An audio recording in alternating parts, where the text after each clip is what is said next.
Welcome. This is the Punk CX podcast. My name is Adrian Swinscoe, and I'm an advisor, best-selling author, Forbes contributor, and general explorer of the service and experience space. The thing I'm really interested in is how do we create organizations that produce better outcomes for both their customers and their people. This podcast has been running since January 2011, and so we have a big archive to explore.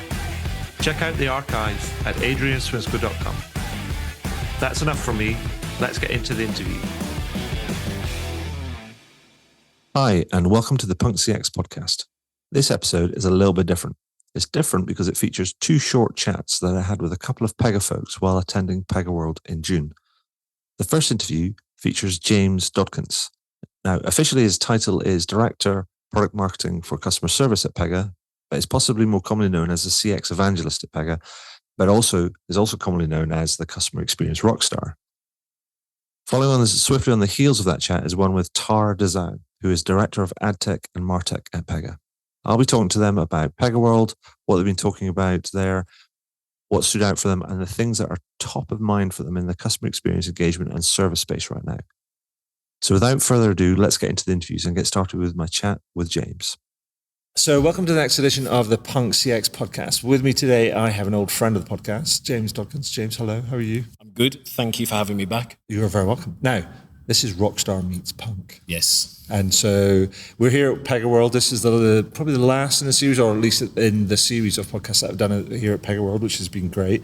But for those people who have been living under a bushel or a rock or in a cave for the last kind of number of years, James, I'm going to ask you to give us a bit of an intro on yourself. Yeah, sure. So my name is James Dodkins. I used to be an actual real-life legitimate award-winning rock star, but now I'm not. Now I am a customer experience rock star, and that is a title that was bestowed on me by myself. So what I love doing is helping companies turn their customers into fans. But I work for Pega Systems, hence why I'm at Pega World. And for Pega, I like to think of myself as the chief content officer. I'm not that. I'm director of product marketing. But that's because you fit into the organogram that way, I think. Yeah, they wouldn't put me up there, which is sensible. But that's how I like to think of myself. Yeah. I'm looking at how can I take our quite complex ideas, our complex products, and create content to show people how they could work in their lives to improve their customers' lives, improve their agents' lives. And yeah, so that's what I'm doing here at Pega World. This is content. We are contenting. We are contenting. And content in our contenting. We are, indeed. So as you say, it's your first Pega World. I've been to a few of those things, both kind of virtually, but also kind of prior to the pandemic. I was here, I think my first one was like 2016, possibly, maybe 2015. Oh, can't remember. Anyway, quite a while. So, but it's your first Pega World. Yeah. Congratulations. Thank you. You're no longer a newbie. Yeah, been fully inducted. Drunk the Kool-Aid and everything. So what's been your highlights? I think... Apart from your shoes. Oh, you didn't have to mention that because this isn't being videoed. They wouldn't have seen. So for people listening, for context here, I had some meetings with some clients, some very important people, so I decided to buy some normal... Proper clobber. Yeah, some work clothes. In that work clothes ensemble, it was some new leather shoes that tore my feet to shreds. Note on this, I saw James last night turning the corner, in the labyrinth of corridors within the convention centre and the hotel and stuff here at kind of the MGM Grand, and the look of pain and anguish on his face as he was limping back to the elevators to go back to his room was one that you wouldn't want to kind of repeat. Well, I mean, I think the face was just my standard face. It's a miserable face. I do have a miserable face, but the limp was shoe made. Shoe anguish. Yeah, shoe anguish. I almost just wore flip-flops today. I was like, forget it. I'm never wearing them again. But your highlights of Pega World? Yeah, it's just the energy. Seeing so many people with a common goal get together and share their experiences, share their challenges, share their hurdles, share their stories, their wins, their losses, sharing their goals, their outcomes, just what it is they're trying to achieve. Everyone getting together, the buzz of that has just been so exciting. And any particular sort of like talks or keynotes or workshops and things that have stood out for you? I mean, all of them. Yeah. They've all been brilliant in their own way, which I think is what's so great about this. I think it's been meticulously planned so that every single keynote gives new and exciting information, and not just exciting information, but inspiring information, information that makes people want to go back to their businesses and improve and innovate and evolve and just get better. Cool, nice one. And so I bumped into you yesterday in the corridors where we were like pointing at each other. I'm pointing at James now, kind of as an audio. Like the Spider-Man meme. Oh yeah. and we were just saying, well, we've got this coming out, what should we talk about? And I asked him, I was like, what do you want to talk about? And well, James, take it away. I asked you kind of what do you want to talk about? And you kind of like, I said something to you and you kind of like, well, I'll let you tell the story. Well, so I was like, well, I don't know, everyone wants to know about AI, so we could talk about AI. That's kind of cool. And you said, no, it's not. That sort of wound me up a bit. I was like, right, fine. But then I started thinking about it. And I kind of realised you were right, that AI in and of itself isn't all that useful. Mm-hmm. Well, it's not useful at all. It's just a thing, right? It's the application of it that makes it useful. It is but another tool. And I started thinking about that a little bit more. And of course, it made perfect sense to me, because one of the things at Pega that we're pushing really hard is this idea of the autonomous enterprise. And the main idea behind that is the unification of AI and automation. And it's kind of like, if I go to ChatGPT, they're going to know what that is. I don't have to explain what that is, do I? Sure. Okay, cool. So if I go to ChatGPT and type in, tell me, and in a good restaurant to take my wife to, it'll tell me. And then if I go, book me a table at that restaurant, it'll go, well, I can't do that. So AI, for many, many years, has been really good at sort of deciding things. Right now with generative AI, it's been good at creating things. So generative AI creating text or audio or images, but it's not any good at doing things. And that's where the automation thing comes in.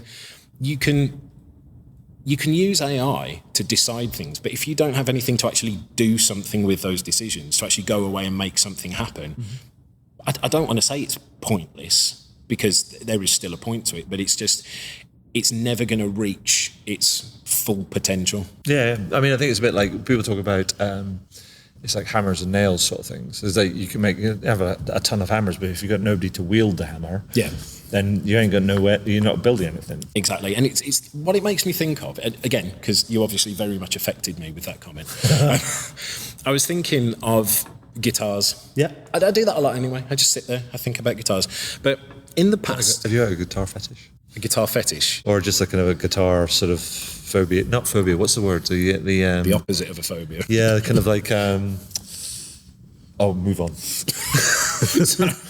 Random. So, back in the day, when I was on stage, you've got a guitar. And from that guitar, there is a cable. And that cable runs into a whole suite of pedals on the floor. And that could be a tuner, it could be a noise gate, it could be a tube screamer, some extra distortion, reverb, delay, echo, flanger, chorus. There's also, Google them if you want to know what they are. And every single one of those pedals has a cable going into the next pedal in a chain. Okay. And then out of all of those pedals comes another cable. That cable goes to your amp. From that amp, there is a cable that goes to the cab, and that's the big speaker, the big square thing that sits under the head of the amp. And then in front of the cab, there is a microphone, or two if you're special, but there's a microphone to pick up the sound. And then there's a cable from that microphone that goes to the desk and out to the speakers at the venue. Okay? That's the way it is. Now, the issue with that is there's quite a lot going on there. If any one of those cables fails, everything fails. If when you are playing, if a pedal fails, let's say, or a cable fails... And they're all generally in series, aren't they? Yeah, they're in a series. And so you've got to put them in a particular series as well, dependent on the effect that you're doing. If one of those fails, like you could swap it out, but in the middle of a set, you've got to decide, well, which is the one that's broken, which one's not working. So it can be fixed, but it's very difficult to do. While you're playing, in order to change the effects and the sounds, you have to manually do it with your foot. You stamp on it and change it, and sometimes you hit the wrong one, sometimes you get it wrong, sometimes you just don't hit it hard enough. And so there's a load of stuff that can go wrong. Now, quite recently, there's been a new generation of amps that have been created. So I play one now called a Kemper. It's not important, but what it is, it's a profiling amp. So it uses AI. It's trained on a massive audio data set of different amp sounds. And it uses fancy technology to emulate those sounds and the sound of a cab as well, the speaker. So now the streamlined setup is guitar, cable into the Kemper, and then a cable from the Kemper into the desk out to the speakers. So you don't even have the speakers on stage. So it's dramatically simplified what's there, because in the Kemper you've got the emulation of all of the, literally any amp in the world. So not only is it, simpler, but it's also better, because you can have whichever amp in the world you want, whichever effect in the world you want. You can tweak it to, and it's got presets, which I use because because they're quite complicated if you want to tweak them about. So that's the AI side of it, but you might be thinking, okay, James, well, what about what about changing those sounds in the middle of a set? My new band set is automated. So if I want to change from distortion to clean, or if I want reverb or delay, it is all programmed into the set. I don't have to do anything. I can just concentrate on playing and giving a good experience to the fan. Notice I didn't say fans, to the one fan in the crowd. No, to the people in the crowd. I can just focus on that. And it made me think that is very similar to the AI world, especially with agents in call centres. There's certain stuff that AI is, like we at Pega, we're helping take care of, so they can just focus on giving that experience to the customers. And I don't think I would have thought of that analogy had you not annoyed me with that comment. So thank you so much. Well, I tell you what, that feels like a good set of slides in the next kind of like, that you're gonna like spin up, kind of like when you're kind of talking to kind of clients, you're like going, imagine this. And there'll be some people that like really don't care about guitars. They're going to eyes are going to glaze over. I've tried to explain it in the simplest form that I could. But I think the point around the more analog kind of pedals and all being in series and being able to understand if one fails, it's really hard to understand what's going to fail, because you end up having to take it all out and then test each one of them and test the cables and everything else, and that's why you see roadies running around, the sound guys running around when things go kind of like wrong. But actually having a system that can automatically sort of understand where things are broken and then start to kind of like, almost like retrospectively kind of fixing things, particularly if something's gone. I was speaking to your colleague Tara, and she was talking about how there are things that, say there's a problem in the copy of something that gets sent out in an email or kind of whatever. Well, that can get automatically detected and then retrospectively kind of actually proactively adjusted and retrospectively kind of addressed and things as well. And so it's taking a lot of that internal failure, kind of the likelihood of that internal failure, and taking it away and removing kind of that, which then removes a lot of the work that needs to get kind of that people get taken up with, which allows them to focus on actually creating the real kind of value rather than actually fixing the problems that that show up. It's the thing, isn't it? With any process, the more steps and stages, the more stuff going on, the more things that are happening, the likelihood of something going wrong goes up, because you've got more stuff that can go wrong. So that simplification, that making sure that we understand the outcome that needs to be delivered, and we will do only the things necessary to deliver that. It's the way forward. And so, I mean, Pega World is like a culmination. It's a big customer sort of event, but you're about sort of like creating content, but also talking to clients kind of like, all the time. I mean, where's the service and experience industry at from your perspective? I mean, what are some of the biggest things that people are talking to you about, biggest kind of like moans, biggest challenges, kind of like, that you're hearing kind of time and time again right now? Yeah, I mean, there is still age-old problems that we would assume would go away. things like waiting on hold forever, things like being asked for the same information 84 times on a call, being passed around from department to department to department. Not getting somebody to be able to call you back. Yeah, not being able to call you back. Even things like if you're in the middle of a call and the call drops, just them not having something in place to maybe prompt someone to give you a call. It's all those things. And I think as customers are seeing technology evolve, and as a species we're becoming more tech savvy, we're getting less and less patient with experiences like that. And so there are some companies doing some really cool things, but it does feel like the majority are just not even doing the simple things well, just not being able to deliver an easy, fast, convenient experience to the customers, not just understanding this is the thing the customer's trying to do, how do we do it for them in the quickest, easiest way? And there's loads of reasons for that. A lot of it is actually technology, because they've got big old systems that they've spent loads of money on, that it's politically quite difficult to change those things. So they're trying to work around. You've got agents that are trying to, they don't, call centre people don't get into working in a call centre for the money. They usually get into it because they're good with people. They like talking to people. They want to help people. Yeah. And they go into it with this idea, this vision of being able to help people with their problems, making their lives better, and they spend their entire day navigating crappy software, just trying to fight a system in order to do right by the customers. And that makes agents annoyed. It makes customers annoyed. It's some companies are a bit of a mess. And I kind of think of it like, so when I was a kid, I didn't understand why orchestras had conductors. Just didn't understand. I'm like, these are supposed to be the world's most talented, elite musicians. Why do they need a weird guy at the front wiggling a stick about?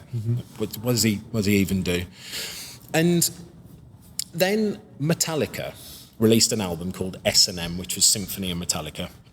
And it was them playing some of the most popular songs with the San Francisco Symphony Orchestra. And with that album, there was a DVD. Of course, I got it. So I'm watching the DVD. Metallica are there playing the songs, but the orchestra has got a conductor. And again, it took me back. I'm like, wait a second. Why is it that Metallica can play the songs without a conductor, yet the orchestra, elite musicians, can't? And as my understanding of music evolved, as my understanding of business evolved, as my understanding of the world evolved, I kind of started to realise why it is. Metallica are 4 people performing songs that they wrote. An orchestra is a very different beast. You've got a lot of people there. You're talking like upwards of 80 people in an orchestra. You've got different sections. You've got brass, percussion, woodwind, strings. And within those different sections, you've got different instruments. And it's a group of people all coming together individually to play songs that they didn't write, trying to cohesively perform an enjoyable piece of music to an audience. They're not the same, and they can't really be compared. And I think a lot of companies think of themselves as a Metallica, when they're not. They're an orchestra, because it sounds a lot like business, doesn't it? A group of people coming together in different departments, all doing different things, that are performing processes or delivering experiences that they didn't create, trying to come together to deliver that cohesive, enjoyable experience for the customers. Those companies, a lot of times, are performing without a conductor. And for me, that's what Pega is for businesses. It's that conductor, it's that orchestration. It's taking everything you've got, even your crappy old systems, and bringing them together. Like, there's a lot of companies that would be like, oh, I know how to fix this orchestra. We'll change that violin for a different violin. No, that's not going to work. It's still going to sound bad.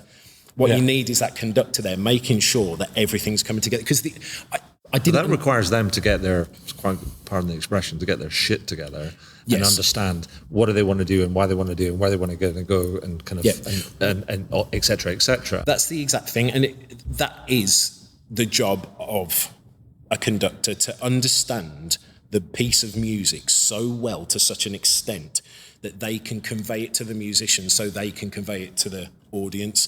It's a bit like a film director. right? Because they have a picture in their head. Yeah. They don't shoot the film. That's a DOP that does that. Yeah. And they talk to the actors because they want the kind of thing. But they have this vision in their head about the story that they want to tell and how they want it to be shot and what they, you know, and so on and so forth. But you're exactly right. The first step is understanding, well, what is the experience we want to deliver? Like, so what is the piece of music that we want to play together? How do we want the audience to feel? How are we going to play it? Like, and it's understanding those things, and it's those first steps that most companies don't even take. They don't take that step back. And I know it's crazy, but working for a technology company, this is sacrilege to say, but technology should be the last thing you look at. Absolutely last thing. Customer experience should never be driven by the technology. Customer experience should always drive the technology. It's looking at who are our customers, getting to know them at such a deep level, understanding their behaviours, their lifestyles, their values, their goals, their influences, understanding the successful outcomes they're trying to achieve in each different scenario within your business, then looking at, okay, what are the experiences that will deliver on those things, and then saying, well, okay, now what functionality do we need? What technology do we need to deliver the experiences that will deliver the outcomes that is going to make our customers happy? Sure. Not the other way around, not going, what functionality is in this tech, and then how do we cram it into customers' lives? I think most companies have got that completely 180 backwards. Yeah. I want to come back to something that you said about the idea that most people they're in the customer service sort of space go into it because they like working with people, helping people. Yeah. But they don't go into it for the money. And that sort of made me think, and I wanted to sort of challenge that a little bit because, and actually, I think you're right in the current state of play, but given where things are at, maybe maybe you'd be interested to get your thoughts on this. Is that given that self-service is automating kind of a lot of the simple stuff, and then the things that people are dealing with, particularly in the contact centers, in large part, and increasingly will become more complex or complicated, and kind of the harder kind of things to deal with. And yet, and it's going to take very skilled, good communicators, sort of empathetic sort of people to do that, which doesn't really quite fit with minimum wage kind of plus. Mm-hmm. So I think it feels to me that there's going to need to be a bit of a reformation about how we think about kind of like contact centers and service. And it's also very, very different. I think we maybe need to change our mindset, particularly in the UK, because I've heard from people that talk about other places in other parts of the world where they have kind of contact centers where, it's not looked down upon. Yeah. It's actually it's seen as a thing. It's like, I've got a good job. I'm working for this company. I'm doing this. I'm helping all these people and doing all that sort of stuff. And they get paid well for it relatively and everything else. And so, but I do think there's a challenge in front of us. But everybody's in this sort of space to try and be honest about how we look at service and people that work in service, and how do we reappraise and reevaluate and change our kind of like our broader kind of mindset. It's an interesting point, and I think there will be a shift from quantity of agents to quality of agents, because with the help of automation, a lot of simple stuff is going to go away, and it is just going to leave stuff that needs the super high end agents, which arguably is going to make it like a prestigious job. Mm-hmm. And the way I look at it, it's like in football. It's in a football team. It's not, you can't just put you'd be like, we've got we're a really bad team. Let's buy some more players and put them all out on the field. It doesn't work like that. You have to get better quality players. And when you look at the structure of a football club, who gets paid the most? It's the players. Mm-hmm. The people on the pitch, the people actually who have the final responsibility for the delivery of that game in front of the fans. The managers don't get paid more than the players. The coaches don't get paid more than the players. The doctors, even the chairman of the company probably doesn't get paid more than the players. Mm-hmm.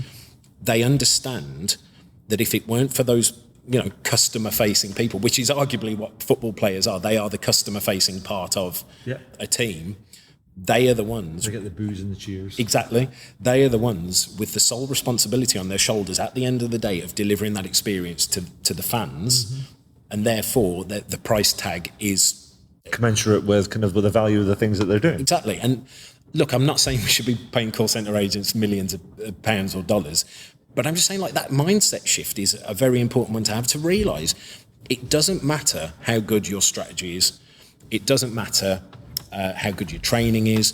It doesn't matter how good your software is. None of it matters, because at the end of the day, they are still solely responsible for the delivery of most of those interactions with your customer. Yeah. Like most of the actual interactions that companies have with their customers is through, apart from Rabobank, which said, what were they, 98% digital? Did you see that earlier? Yeah, that was good. But those moments with companies, it solely relies on them. If they just disregard their training and the technology and your strategy, they will deliver a crappy experience.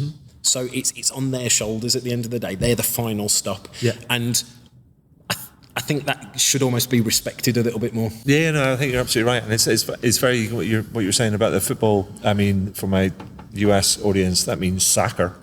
For using that sort of football soccer analogy, because it's analogous to something else that somebody told me, where they said they envisaged where things are going, that they said the people that work in the contact center will be like the quarterbacks of the future. Because they're the ones that are taking decisions, figuring out kind of what they can, assisted by the kind of the technology and the systems and the analytics and everything else, to be able to react in the moment to figure out what's the right thing to do, and so on and so forth. And so I think it's a challenge, but it's a. We were talking earlier on to Don Sherman, who's also a friend of the podcast, in a kind of in a roundtable, and we were sort of agreeing that actually the problem's not really the technology. The problem is always going to be human, and about how we see things and how we envisage things and kind of what we think about things and things. But I do think we need to embrace the idea that we need to reform how we look at the contact center. 100%. And the people that work in it and how we reward them and the value of the work that they do. Yeah. So. What would you like to see people do more of? These clients, they're facing all sorts of different kind of challenges, and I mean, it's a complicated thing. So their to-do lists are pretty long. Yeah. So what sort of things should they be focusing on? Do you think? It sounds like a boring standard answer, but focusing on the customers first, especially in this environment with technology. It's back to the orchestra analogy. You don't start by saying, right, let's go buy some instruments. And you go, right, now we've got some instruments, what song can we play with this? It doesn't work that way. You do it the other way around. You decide the song you want to play, and then you form an orchestra with the instruments needed to play the song. That's the mindset we need to take with customer experience and technology. What experience do we need to deliver? And then what technology, what functionality do we need to deliver them? And it might be none. The answer might be zero technology. Yeah. The answer might be, well, actually, we've already got it. The answer might mean you need something new. I don't know. But that's the point. I don't want to work for a technology company where the answer is always technology, because it isn't, and it's disingenuous. Sometimes the answer isn't technology. Actually, a lot of times the answer isn't technology. So for me, that's what I want to see people doing more, starting with the customer. Yeah, I mean, I think you're in a good shop. I mean, I know that kind of, I've been following Pega's story for a long time, and they've been at the sort of vanguard of kind of thinking and doing different things. I mean, I think they were probably one of the first ones to talk about, rather than next best offer, which is all about selling people more stuff. They were talking about actually next best action, because it's actually having the customer's kind of objectives in mind. Yeah. So I think you're in a good place, and I do like them and some of the things that they're doing. But anything else that I've missed out that highlights from Pega that you kind of want to highlight, or anything else that you want to kind of like say before I ask you my final 3 questions? No, I want to get to these final 3 questions. Let's do it. Final 3 questions, right. So the first one is, because you're the rock star, and I had to ask you, what's your favourite recent rock track? Tell you what, I'll do it differently because it's me. Yeah. And also, no, this is a customer experience lesson as well, that bad customer experiences get spoken about a lot more than good customer experiences. I can't remember the stat, but it's, Google it. Or ChatGPT it. Yeah, that's probably easier, isn't it? No, it's very much on the zeitgeist, isn't it? So or Bardette, or Ernie it, or some other sort of Sesame kind of like street kind of like name that somebody's going to name their chatbot. There's a Gen AI kind of like bot about. Oh God, yeah, that's the thing. There's only a finite amount of names, isn't there? And there's going to be, like, I feel bad for anyone called Alexa.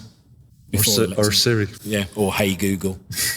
If you've called your kid Hey Google, that's your own fault, really. But right, so there is a song that I am I really hate that's come out from a rock band recently. It's called Ordinary by Avenged Sevenfold. For some reason, there are brackets around the letter O in the title of the name. Don't know what that means. Honestly, don't care. Ordinary. It's ordinary. Yeah, so for anyone not listening, Avenged Sevenfold, sort of, I say old now, makes me feel old, but like an older metalcore band, like heavy band. Mm-hmm. This song, it's basically a Daft Punk song. It's like it's awful. Yeah. And I hate it. Right. And it makes me sad. There you go. Well, that's brilliant. Not what I expected, but brilliant anyway. Fine. So the second question is that what I've been asked is because we talk about in some of these conversations, we kind of have a bit of a rummage around and wander about. And so what I do is I ask people to kind of give me their best advice by completing a sentence. And the sentence is, if you want to improve your sort of customer or employee experience, James Hodgkins says, do this, ... complete that sentence. Go through it yourself. There you go. I don't know if that's my best, but that's the one I'm going to give you right now. Like, yeah, just actually experience the experience that your customers are experiencing. Mm-hmm. Thank you. I like that because, you know, I've been sort of, I try and play around with these little kind of things, kind of like little kind of ditties and things. And it's very much aligned with the whole idea that I talk about, you know, that data informs people. Stories move people, but experiences compel people. Ooh, that's a nice soundbite. I like that. You like that? Good. Yeah. Well, it was like there was a company I was working with before, and I got told this story that all of the it was a delivery company. All of the executives decided we're gonna, go through and we are gonna mail something to ourselves with our own thing. Like only 40% of the stuff actually ever got to them, and they were like, "Oh, right. So this is why people don't like us." Now, look, arguably you could have just told them that, but sometimes you are right. You have to experience it for yourself to go, right, okay, that needs to. And that's what I mean by that. Is like, so you can do all these different things, but actually getting out and doing something, experiencing it and feeling that either joy or pain or angst or anguish or whatever it might be, then that's the emotion. It makes it real. Yeah. And then you're like going, oh, okay, now I need to do something. Yep. So the final one, because even though we've kind of, I think we've gone from, over the last kind of few years have been both weird and challenging and continue to be weird and sometimes even weirder. And I feel like sometimes on a daily basis, I wake up in the morning and with my cup of coffee, I'm doom scrolling. So I try not to. Mm-hmm. And so what I've been trying to do on these podcasts is asking people to give me a good news story so we can end on a good news story. So James, what is the sort of the most interesting or exciting or the thing that made you smile the most that you've seen in the last couple of weeks? Right. Well, so I'm at PegaWorld right now. I leave tomorrow and I don't get home until late tomorrow. It happens to be my wife's birthday tomorrow. Okay. So the good news story is she's still talking to me and hasn't divorced me yet. So that made me smile. Oh, that's good. So it got saved by kind of like, well, I keep my fingers crossed that you don't get any plane delays. God, me too. Jeez, don't say that. Touch wood. But so thank you for that. James, thank you for sharing your time and your insight and your perspective with me today. It's always good to meet a rock star from a punk. So thanks very much. It's been ace. Thank you for having me. That was a great chat. I really enjoyed catching up with James, and I hope you enjoyed it too. Now let's pass the baton on to Tara Dazau and get going with her interview too. So welcome to the next edition of the Punk CX podcast. We're still here at PegaWorld, or we're here at PegaWorld. In fact, doing some live podcasting because we've been kind of hanging around at PegaWorld, speaking to all sorts of different interesting kind of people, listening to them, fun new announcements and sort of new stories. And right now I have Tara Dazau, who's the Director of AdTech and MarTech at Pega, with me in the room. Tara, hello. Hi. Thanks for having me. I'm doing great. So, pleasure to meet you. I've heard a lot about you. No pressure. But can you tell me, give me a bit of a background sketch on Tara and what you do and what you get up to? Absolutely. So I am a mom and a wife, and I live in the Pacific Northwest. And during the day, I'm a marketer and an ad tech subject matter expert. I've worked in various parts of the ecosystem. And I love being in ad tech and martech at Pega because I think our products are amazing, but more so I think the people at Pega are amazing. So I feel very fortunate. Wow. Big up, Pega. Yeah, they're great. So you've been here at Pega World and you've been talking to lots of people and talking on a couple of panels and stuff. What have you been talking about? Yeah, mostly I've been talking about the deprecation of third-party cookies. Oh, that old chestnut. Yeah, so that's on a lot of marketers and brands' minds right now. We're talking about, it's been a slow roll. It was, dangled in 2021 by Google that they were going to take, deprecate cookies from Chrome. It's now 2023. I thought it was 2024, Q1. Yeah, but we're in 2023 and it was supposed to happen now. Oh, okay. And now it's out to 2024. But do you want to know a secret? It's not going to happen. I don't think it's going to happen. Not then, at least. No. So it's a bit like that sort of thing. It's a bit like watching those old kind of like films or cartoons where there's somebody's sort of going, and they're like this guy, kind of like the guy, or sort of like nodding off, and they're kind of like you're about to expire. Going, oh no, they're not dead yet. It feels like there's a can. I personally think that it's the delay is more to do with Google having to figure out kind of how they're going to fix their revenue kind of model, and otherwise they'll keep it around until they can figure that out. Yeah, and you know what? Third-party cookies aren't all that accurate as they are now. Okay. And they're talking about creating like interest-based segments per person. So it might be, Adrian likes football, aka soccer, and Scottish castles, and I do live in Edinburgh. There is a castle in the middle of the city. There you go. And maybe golf. No, golf. I'm with Oscar Wilde and golf. Okay, great. So then you're in those three categories for better or for worse in your browser, and that's what advertisers are going to know about you. And that's not a very robust profile. No. So it's kind of back to the bad old days of just guessing. Yeah. But like, how many people are actually ready for this? I mean, it's been coming for a while, and the different bits of research kind of say different things about who's ready. Some people are kind of saying, yeah, people are getting there. Some people are saying that about 80% of brands are not ready. Some people say it's kind of somewhere in the middle. Yeah. It's like, pick your number. What do you think? Well, here's the issue is that I think first-party data is really activating first-party data is going to be the solve for brands. And Gartner just put out their multi-channel marketing hub survey, and 61% of respondents from that said that leveraging their first-party data was a challenge. Okay. So they're still having challenges activating first-party data, and that's kind of like everyone's agreed that that's the best route forward. So I think the brands that are probably further ahead are able to do that better than others. And what do you think they've got, the ones that are further ahead, what have they got that the other ones are struggling with? Some of it's circumstantial and industry related, if you're a CPG brand, your customers engage with you maybe through a distributor like Target. But if you're like a telco brand, you have all that data and it's just more about unifying it and activating it. So I think the brands that are going to be strapped are the ones that have to procure,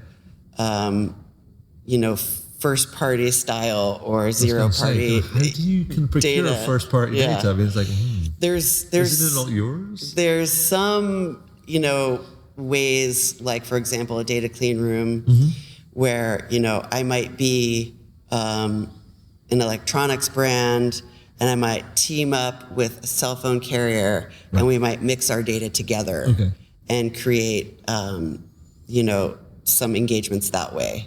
And it's really just sharing data between two parties and it's secure.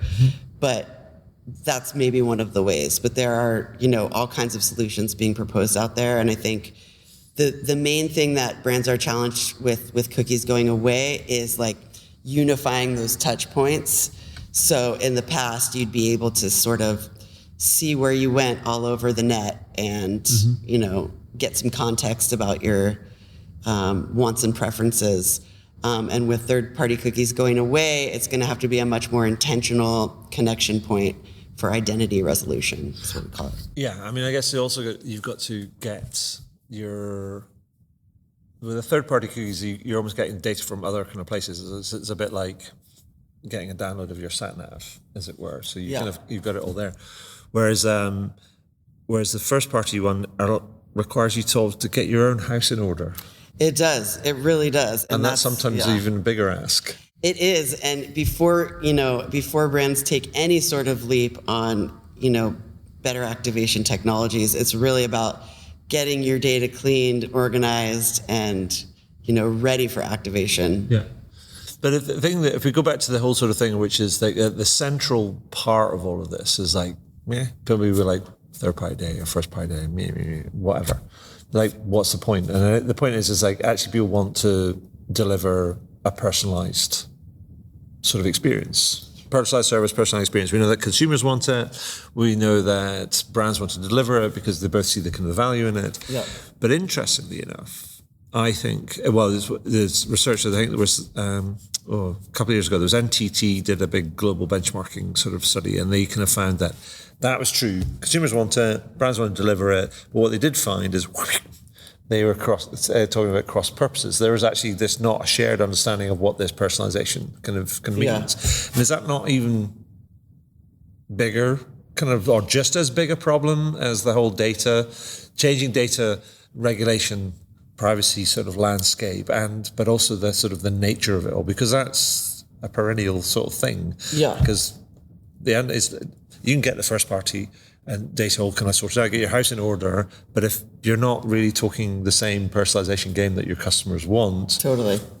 it's a busted flush. Yes. If that's the right sort of, is that right? I have no idea. Rubbish. Let's say it's rubbish. Well, it's a very fine line that brands have to walk, because you don't want to be creepy, but you also don't want to have this very low level sort of just only adding your name to an email type of personalization. You want something in the middle where the consumer feels well taken care of, that them in a way that is appropriate, and they're having a better customer experience with you. You don't want to take that overboard, because then, consumers are ultimately, I think, scared of their data being shared or, compromised. Yeah.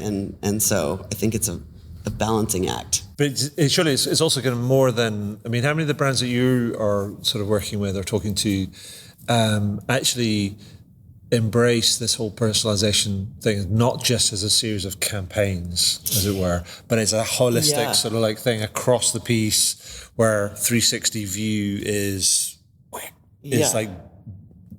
built into their DNA. So they go we sent you this thing, and we didn't open this, and we understand all this, and that they've got a whole stitched up sort of approach to it. Yeah, I think most brands do embrace it, especially B2C brands. Okay.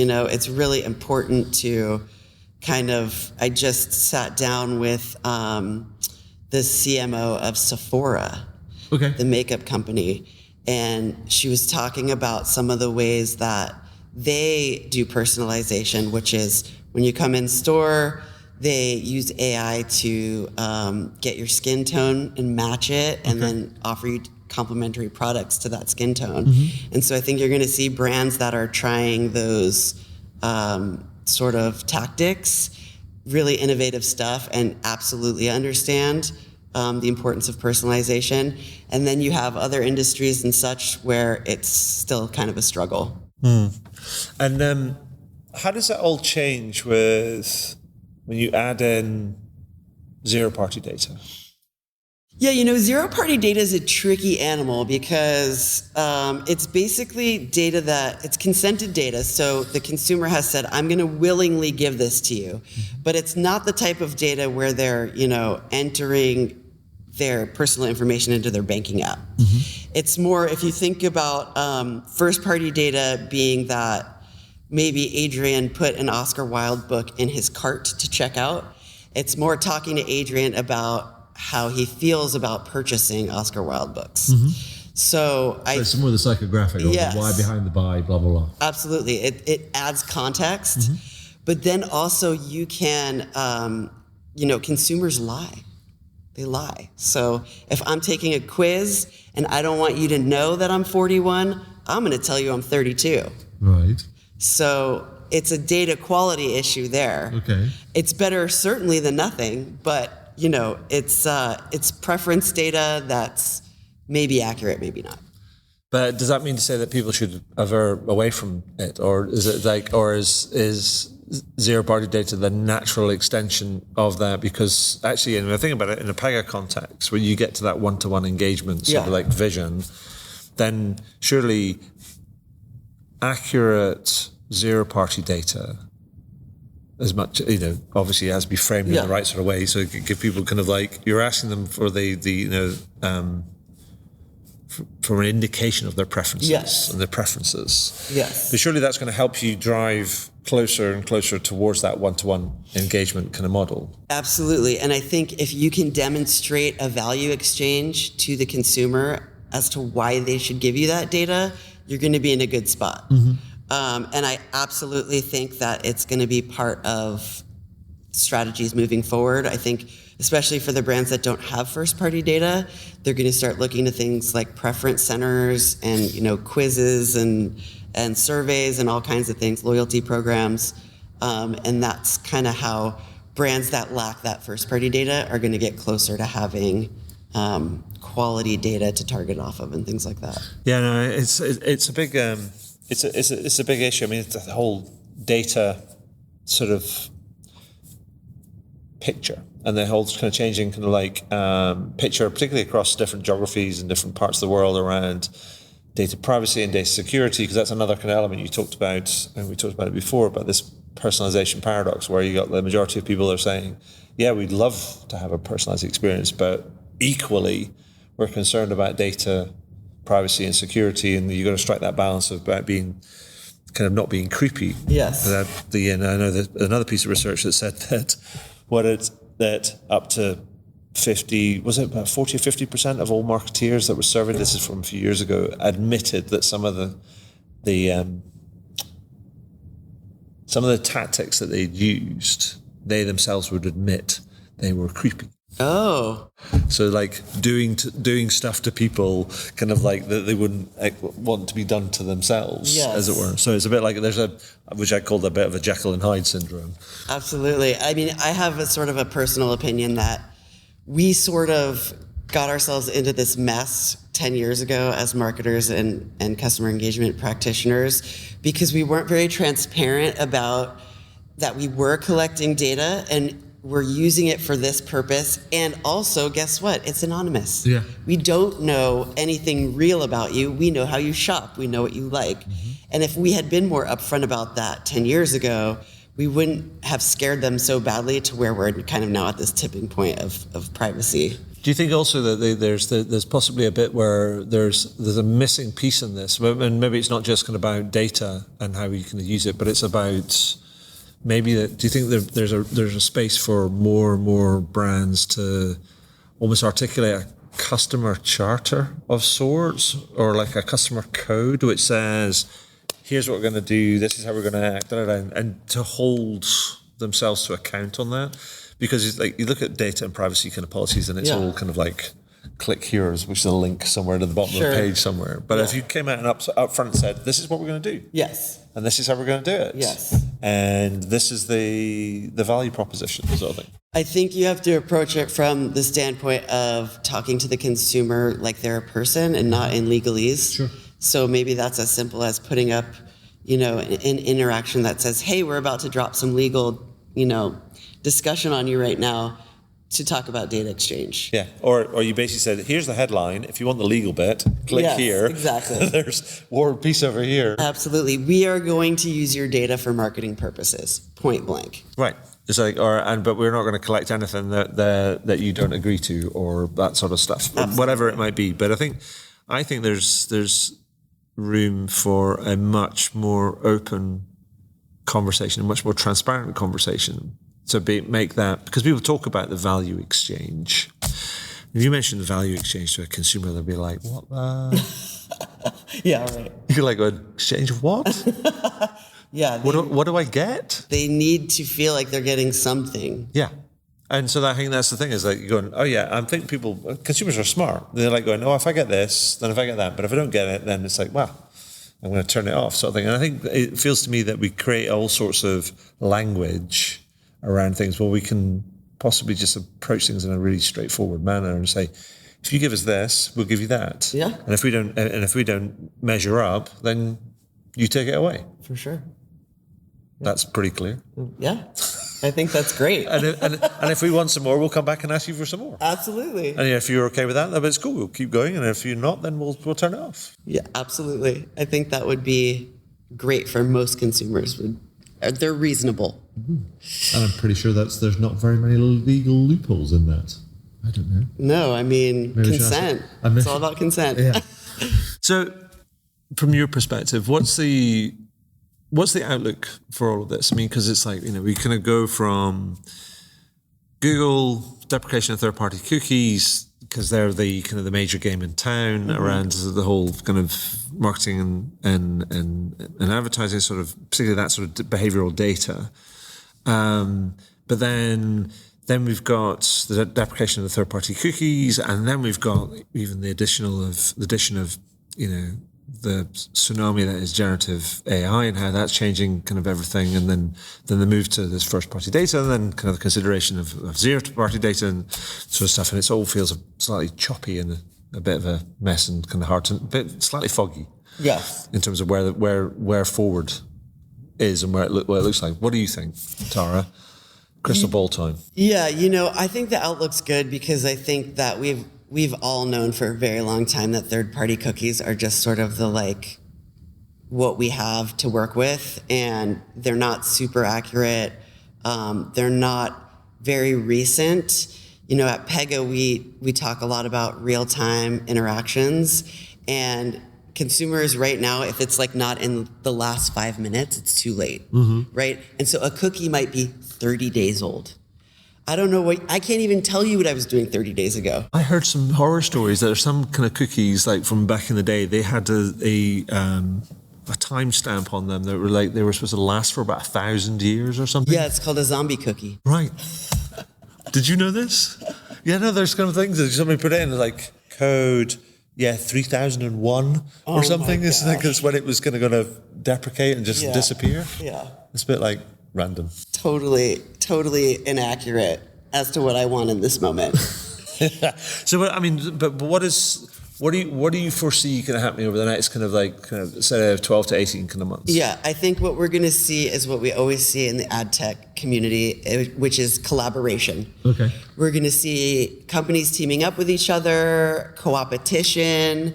We're going to see one of the reasons why I love this industry is because we have a lot of smart, innovative people that create things for a specific purpose, but then we figure out it works for something else, right? Right. So that's going to keep happening. And I think, if third-party cookies sort of go away, that's going to create an invitation to innovation. Okay. So we're going to see smart people wanting to fix these problems and being able to do it. Okay. And what effect do you think the whole sort of tsunami of generative AI is going to have on that? Or is that yet to be determined? Yeah, from a marketer's perspective, I think it adds a layer of speed to some processes that maybe have historically not been very fast. I like to use the example of, if you've ever worked in an ad agency or something, when you found a typo in your ad unit, the mountains you'd have to move to get that ad unit down and fix the creative. And really, you're looking at least a couple of days to relaunch that program. I find that kind of interesting because I was listening to something the other week, and somebody kind of said pretty much exactly the same thing, and that must be a common theme within kind of marketing. So when you end up setting up something and then you figure out that there's a problem with a link that it doesn't attribute properly, or there's a problem with copy or whatever, and you end up having to do this. Well, they're saying that they've done something that's going to fix that, and then retroactively sort of make sure everything's kind of fine. Yeah. Retrospectively. And I was a bit wow, I didn't know that was such a big thing. Oh my gosh. To see a typo in your work out on the internet is barf inducing. I feel it's your stomach sinks, your face turns hot, and you're what has gone on? Even though it's a small thing in the grand scheme of things, it's pretty bad. So with Gen AI, you can potentially, pull down whatever you need to pull down and create something almost instantly to replace it. Okay. So that adds a layer of operational efficiency to a formerly manual process. Who do you think's worth watching in this sort of like space in terms of doing some cool stuff, doing some interesting, like a brand that you just think they've just got it and they're doing some interesting kind of things? Like as a marketeer, you probably go like, I dig them. Yeah. I dig them. They're Totally. cool. They're cool. Who do you think? I mean, one of my favorite brands is Patagonia. And yeah, they're great, and they use AI. Retired. Sorry? Yvon Chouinard's now retired. I know. He's a great visionary. If you can visualize yourself in those clothes, that's a wonderful, thing, especially for those of us like me who are allergic to shopping in person. If I can see myself or generate an image of myself in an outfit, I love it. Okay. I'm for that. Okay. Yeah. Very good. Well, I mean, Patagonia has always been a brand I've been a fan of because I like climbing, and Yvon Chouinard has always been a bit of a legend in the climbing community. He's a legend. But ever since where he wrote the book, kind of Let My People Go Surfing, and people just thought that it was a bit of a hippie culture sort of like thing. But then they realized, no, there's something about this. Absolutely. I love that book. That was like required reading for business school. So that is where my love affair with Patagonia started, and now even more so with the way that they sort of operate their company. Awesome. Great example. So, Tara, anything else you want to add before I ask you to? Yeah, no, just that, I'm excited and optimistic about the future without third-party cookies. And I think that, it can be worrisome for brands, but if I could leave one thing on the table, it's, you don't have to do everything at once. Mm-hmm. You can crawl before you walk, before you run, before you fly in this situation. So don't get overwhelmed. Awesome. Yeah. So, a couple of questions to finish. Yeah. First one is a complete that sentence question. Okay. So, and the preamble to that is, if you want to improve or if you want to deliver, let's say, a great personalized customer experience, Tara says, do this. Complete that sentence.